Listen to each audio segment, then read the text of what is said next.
Hello, mambo vipi? Leo nitakufundisha jinsi ya kutatua tatizo la WhatsApp, yaani kuzuia video, picha na files kujidownload bila ruhusa yako. Kama ni wa kwanza kwenye channel hii, like, share, pia usubscribe. Hivi ndivyo unaweza kufanya ili file, picha na document zisiweze kujidownload bila ruhusa yako. Cha kufanya, kaa nami mwanzo mpaka mwisho wa hii video ili uweze kufahamu jinsi ya kuzuia hii tabia ambayo inakera watu wengi sana.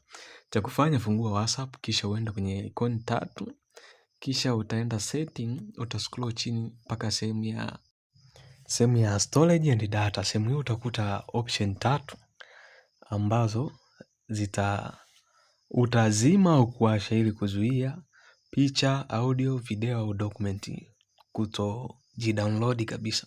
Sehemu hii utaruhusu ukiwa unatumia data picha au video zisijidownload, au ukiwa unatumia wifi picha au video zisijidownload. Kwa hiyo utaamua wewe